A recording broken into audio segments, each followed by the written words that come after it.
शाम का समय था। ऑफिस से घर आने के बाद पिता फिर से ऑफिस की फाइल में उलझा हुआ था। तभी उसका 8 साल का बेटा पास आया और बोला, पापा क्या मैं आपसे कुछ पूछ सकता हूँ? हाँ पूछो, फाइल से नजर हटाए बगैर पिता ने जवाब दिया। आप 1 घंटे में कितना कमा लेते हैं? बेटा ने पूछा।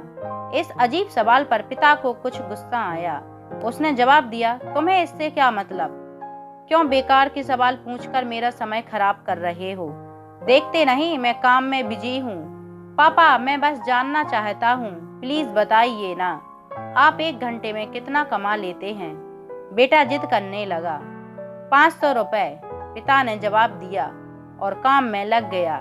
ओह, बेटा सिर झुकाकर कुछ सोचने लगा, फिर सिर उठाकर बोला, पापा आप मुझे 300 रुपए उधार दे सकते हैं? यह सुनना था कि पिता का गुस्सा बढ़ गया। वह बेटे को झिड़कते हुए बोला, अच्छा तो तुम इसलिए मुझसे मेरी सैलरी पूछ रहे थे? तुम्हें खिलौना या कोई फालतू सी चीज खरीदनी है? अब एक शब्द कहे बगैर सीधे अपने कमरे में जाओ और सो जाओ। मैं इतनी मेहनत से पैसे इसलिए नहीं कमाता कि तुम्हारी हर फालतू मांग पूरी कर सकूं। बेटे का चेहरा उतर गया। भारी कदमों से वह वहां से चला गया। पिता कुछ देर तक तो बेटे की बात पर नाराज रहा, फिर काम में लग गया। काम खत्म होने तक उसकी नाराजगी भी खत्म हो चुकी थी। अब उसे बेटे के प्रति अपने खुद के व्यवहार पर दुख होने लगा। वह सोचने लगा कि हो सकता है बेटे को सच में किसी जरूरी चीज के लिए 300 रुपए की जरूरत हो। वो वैसे भी हर समय पैसे नहीं मांगता।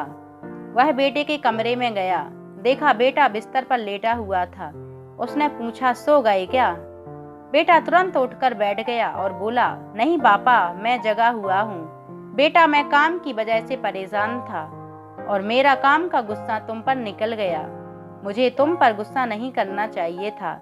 ये लो 300 रुपए जो उस समय तुम मुझसे मांग रहे थे। पिता बेटे के पास बैठते हुए बोला, थैंक यू पापा। बेटा चहक उठा। 300 रुपए एक तरफ रख उसने अपने तकिए के नीचे दबे हुए नोट निकाले और उन्हें गिनने लगा। यह देख पिता को फिर से गुस्सा आने लगा।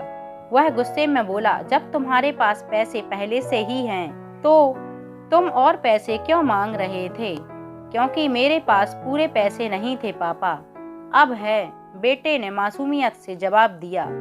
पापा ये लीजिए 500 रुपए। क्या इससे मैं आपका 1 घंटा खरीद सकता हूँ?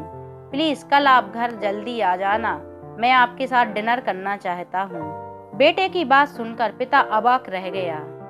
इस कहानी से हमें सीख मिलती है, हम पैसे कमाने की जद्दोजहद में इतने ज्यादा व्यस्त हो जाते हैं कि हमारा परिवार पीछे छूट जाता है। हमारे पास अपने परिवार और प्रियजनों के साथ बिताने के लिए समय ही नहीं होता।